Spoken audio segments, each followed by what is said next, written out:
क्या नहीं दिया, क्या नहीं दिया, कन्ना पीर दरगाह में करोड़ों रुपए दिए सर। आप ये कैसे कह सकते हैं क्या नहीं दिया? मदरसा में करोड़ों रुपए दिए, ये बीजेपी का आरोप है, ये सच भी है। तुष्टिकरण की राजनीति में करोड़ों रुपए दिए, आप क्या नहीं दिया बताओ आप? कांग्रेस हमेशा एक ही मुद्दे पे रहती है, गांधी परिवार की गुलामी कर रही है, एक ही परिवार की। आपको ये कांग्रेस का ही चोला क्यों चढ़ा? आपने कांग्रेस, एक तो यहाँ पे जालोरी गेट, जो हिंदू मुसलमानों का जो दंगा हुआ, रामनवमी के दिन धारा लगाई थी, लेकिन ईद के दिन क्या हिंदू ही उन्मादी है? आपकी सरकार को ये कैसे भरोसा हो गया कि हिंदू ही उन्मादी है? ईद के दिन आपने कोई विशेष प्रबंध नहीं किया? ये इतना बड़ा दंगा, देखिए धारा 144 जो एक दृष्टिकोण से आप उसको जायज समझते हैं, तो ये भी कह रहा है कि तुष्टिकरण की राजनीति इसलिए कर रहे हैं कि बेटे की हार नहीं बचा पा रहे हैं मुख्यमंत्री को। अशोक जी, ये कहीं न कहीं लोकतंत्र की हत्या नहीं है कि चुनाव के लास्ट में मोबाइल वितरण करना, कुछ लोगों को देना, कुछ को वंचित रखना? ये आनंद फानंद में एक ही रात्रि पे इतने बड़े पदों का बंदोबस्त करना, ये जो संगठन महासभा के राष्ट्रीय अध्यक्ष देवेंद्र भूरिया ने अशोक जी पे आरोप लगाया कि बिश्नोई समाज को कांग्रेस ने कुछ नहीं दिया है। हमने अशोक जी को हर बार यहाँ से झोली भर के भेजा है, विप्र कल्याण बोर्ड बना है, तेजक कल्याण बोर्ड बना है, लेकिन विष्णु कल्याण बोर्ड नहीं बना है। अब की बार अशोक जी के सामने केंद्रीय मंत्री उतर रहे हैं। हर बार तो बीजेपी ने लिपापोती करके टिकट दिया है, लेकिन इस बार तो बहुत मजबूत चेहरा खड़ा कर रहे हैं। नमस्कार, 29 न्यूज में आपका स्वागत है। आप देख रहे हैं विश्व का पहला पर्यावरण प्रेमी राष्ट्रवादी न्यूज नेटवर्क 29 न्यूज। तो चलिए बढ़ते हैं आज की खास खबर की ओर।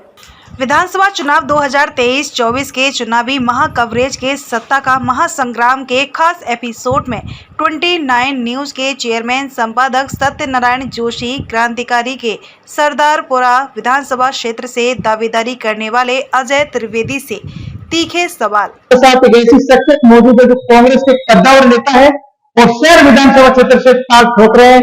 नाम है उनका अजय त्रिवेदी। अजय जी, आपका चैनल में स्वागत है।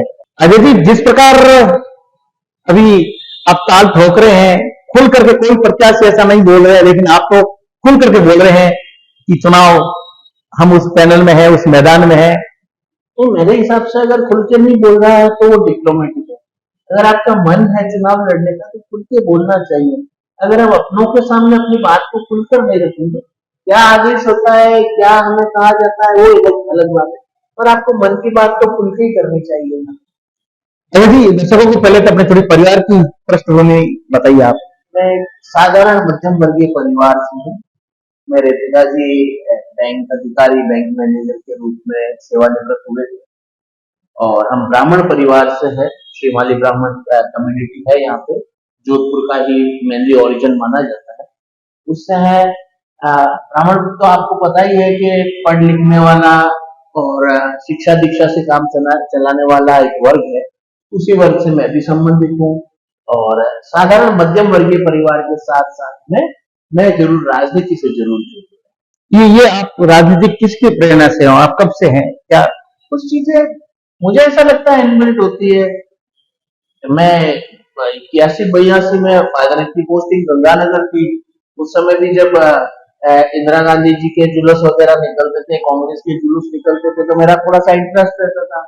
हम सुनने जाते थे, भाषणों को छोटे ही थे, साइकिल लेके पहुंच जाते थे।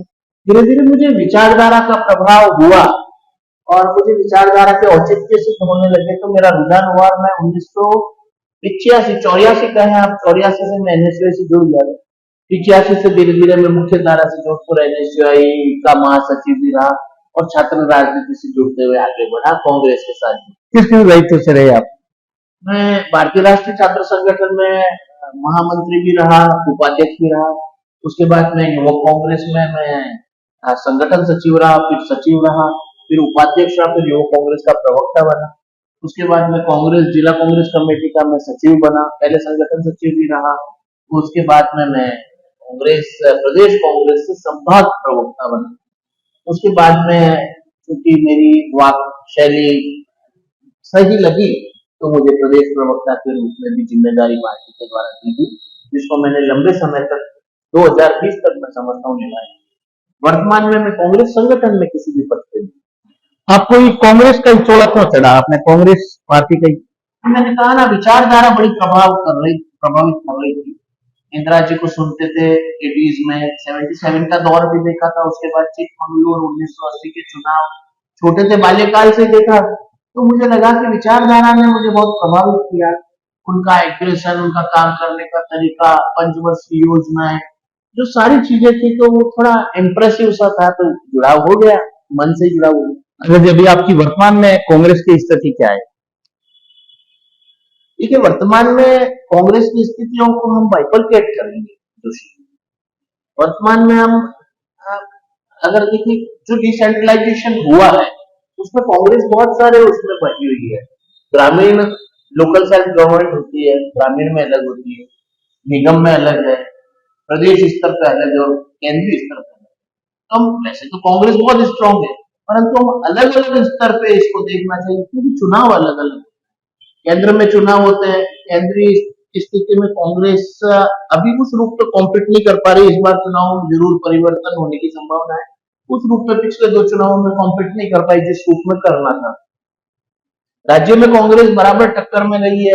आज तक का आपने देखा है कि अगर भारतीय जनता पार्टी आती तो वापस कांग्रेस लौट के आती है। इसलिए राज्य में कांग्रेस की स्थिति कभी भी बुरी नहीं रही है।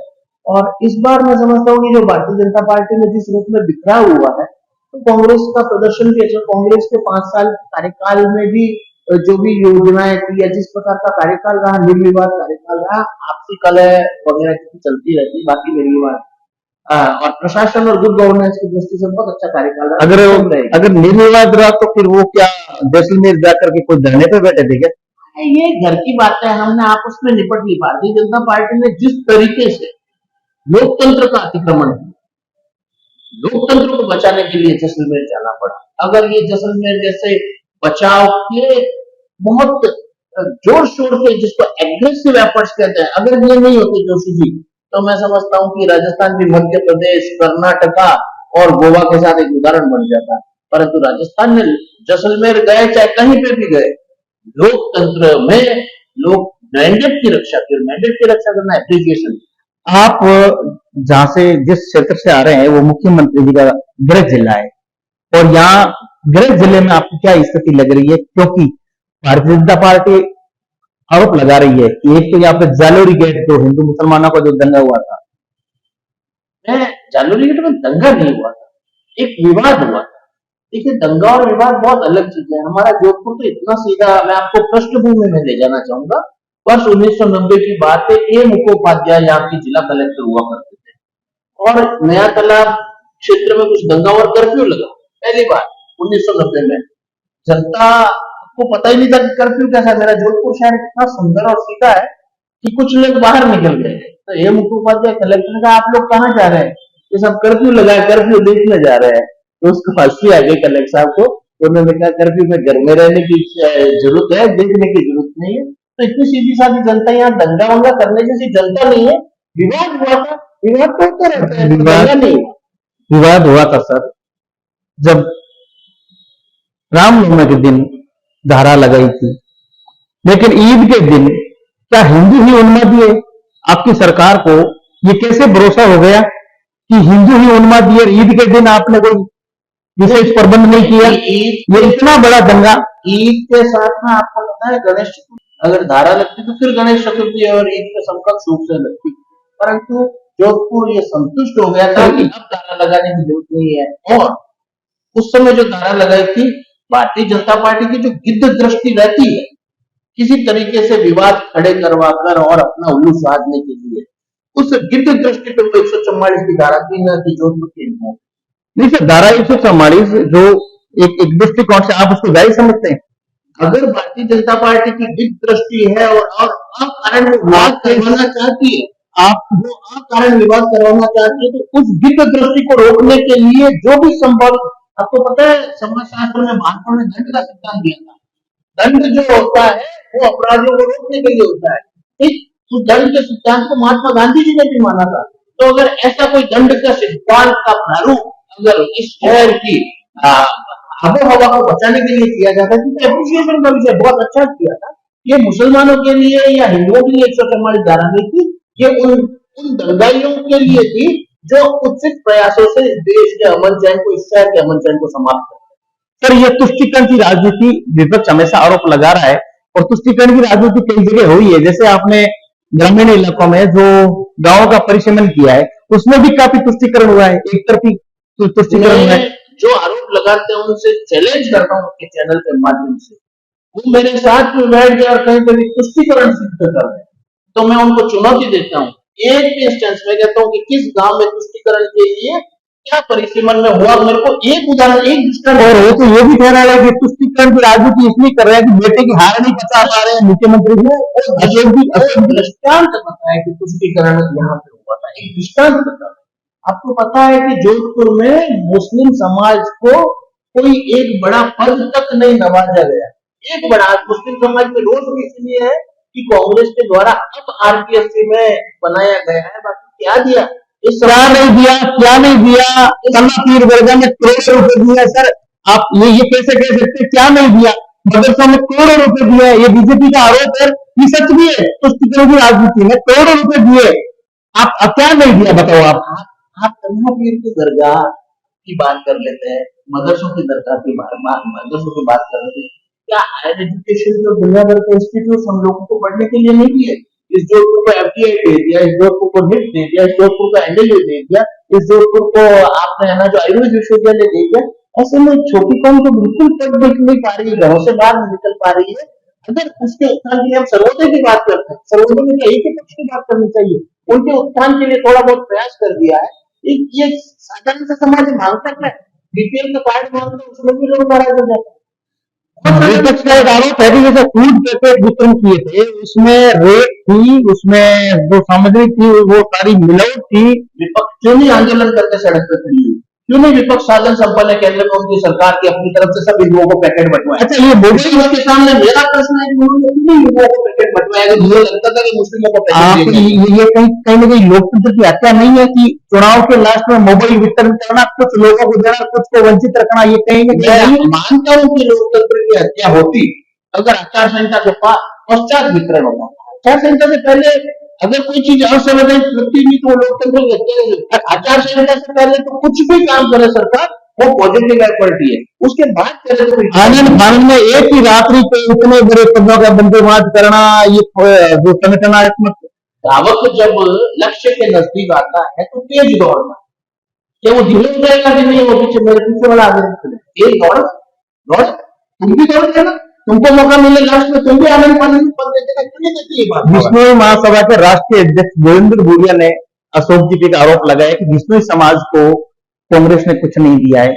हमने अशोक जी को हर बार यहाँ से झोली भर के भेजा है, लेकिन आज तक हमने हर बार छात्रावास की मांग की है और जमीन की मांग की है, लेकिन कहीं किसी को कुछ नहीं दिया है, न किसी को मेंबर बनाए हैं। मुझे एक बात याद है, माननीय मुख्यमंत्री जी ने कहा था, मैं राम सिंह जी के साथ जुड़ा हुआ हूँ कि जब तक मैं जिंदा रहूंगा राम सिंह जी के जो भावनाएं थी उसके अनुरूप बिश्नोई समाज नोई से हमेशा अपना डंका बजाता रहेगा और उसको सीएम साहब ने कायम रखा।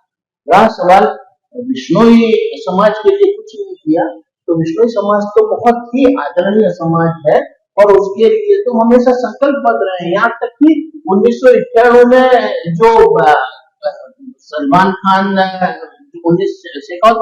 शेखावत जी की सरकार थी 1998 में दिसंबर में चुनाव और सलमान खान का जो प्रकरण हुआ था वो इस धन सिंह जी की सरकार में हुआ था।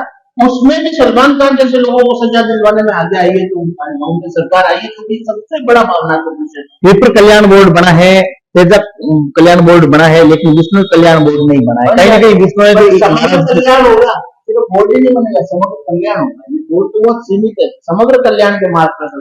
अच्छा, तो एक आपने खुद ने भी दावेदारी की है, तो आपके मुख्य क्या मुद्दे रहेंगे इस क्षेत्र के लोगों के लिए? मैंने शहर की जो पार्टी का आदेश होता है मानना पड़ता है, पर वर्तमान में मेरा शहर विधानसभा से मैंने किया है दावेदारी। शहर विधानसभा में कुछ ऐसी आधारभूत समस्या है, मेरा सबसे बड़ी प्राथमिकता तो वो निपटाना रहेगा। इसमें सबसे पहले आप कहेंगे कि कांग्रेस सरकार में काम नहीं हुए, मैं मानता हूँ कि नहीं हुए होंगे, तो मैं इसीलिए तो प्रयास कर रहा हूँ कि होंगे। सबसे पहले तो एमडीएम हॉस्पिटल से लेके और पूरे शास्त्र क्षेत्र में बारिश के दिनों में किस तरीके से पानी फैल जाता है कि आम आदमी अस्पताल तक नहीं पहुंच सकता, उसके ड्रेनेज सिस्टम को बिल्कुल सुचारू करना मेरी पहली प्राथमिकता होगी। इसके अलावा शहर में बहुत सारी आवश्यकताएं, तो जोधपुर पर्यटन की दृष्टि से बहुत बहुत महत्वपूर्ण शहर है, परंतु विश्व मानचित्र पे जोधपुर के पर्यटन को वो स्थान नहीं मिल पा रहा है जो मिलना चाहिए। उसके लिए हम जाते हैं और घंटा घर के पत्थर चेंज कर देते हैं, हेरिटेज वॉक के नाम पे पत्थर चेंज कर देते हैं। यही नहीं, किस तरीके से पर्यटक आकृष्ट और विश्व मानचित्र पे जोधपुर का पर्यटन टॉप पे पहुंचे, इसके लिए रिवोल्यूशनरी एक्शन क्या होंगे, मैं उसके लिए काम करूंगा।